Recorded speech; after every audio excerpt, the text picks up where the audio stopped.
तो मेरे भाइयों, बाबा साहब डॉक्टर भीमराव अंबेडकर के बारे में मैं छोटी सी बात बताना चाहता हूं। साथियों, इस देश में बाबा साहब डॉक्टर भीमराव अंबेडकर का जन्म 14 अप्रैल 1891 में जब हुआ, मैं आपसे गर्व से कहना चाहता हूं, हमको जब कृष्ण लीला दिखाया जाता है तो कृष्ण लीला में दिखाया जाता है कि जब कृष्ण जी का जन्म होता है तो देवकी और वासुदेव की दोनों बेड़ियां खुल जाती है। लेकिन मैं आपसे कहना चाहता हूं मेरे भाइयों, जब कृष्ण का जन्म हुआ, इस देश में जब कृष्ण का जन्म हुआ तो केवल देवकी और वासुदेव की बेड़ियां खुली, इस बहुजन समाज की बेड़ियां नहीं खुली। लेकिन मैं आपसे कहना चाहता हूं, जब 14 अप्रैल 1891 को बाबा साहब डॉक्टर भीमराव अंबेडकर का जन्म होता है मेरे भाइयों, इस देश में शोषित वंचित बहुजन की सभी महिलाओं की बेड़ियां खुलने का काम बाबा साहब डॉक्टर भीमराव अंबेडकर ने भारतीय संविधान के बदौलत खोलने का काम किया। इसलिए मैं आपसे कहना चाहता हूं, यदि मेरा कोई भगवान वो है तो उससे बड़ा भगवान मेरा बाबा साहब डॉक्टर भीमराव अंबेडकर हैं।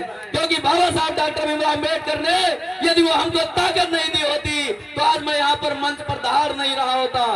मेरे भाइयों, मेरे समाज के लोगों, इस बात को याद रखिएगा, हमारे पास मुंह पहले भी था लेकिन इच्छा से बोलने का अधिकार नहीं था।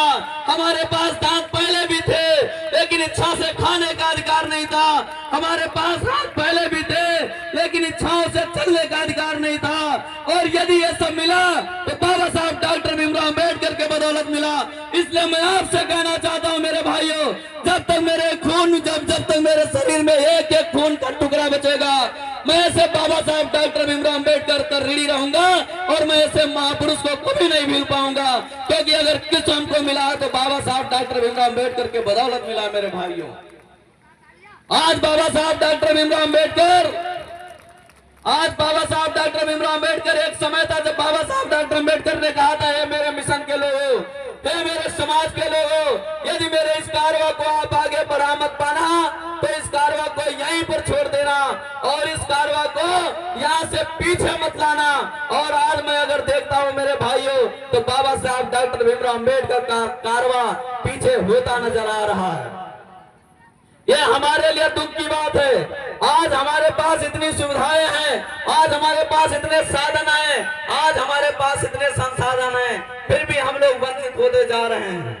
आज हम देखते हैं कि एक एक गांव में एक एक ग्राम पंचायत में हमारा संविधान, हमारा स्वाभिमान नाम का कार्यक्रम वही सरकार कर रही है जो सरकार रामगांव थाने में बाबा साहब डॉक्टर भीमराव अंबेडकर के शोभा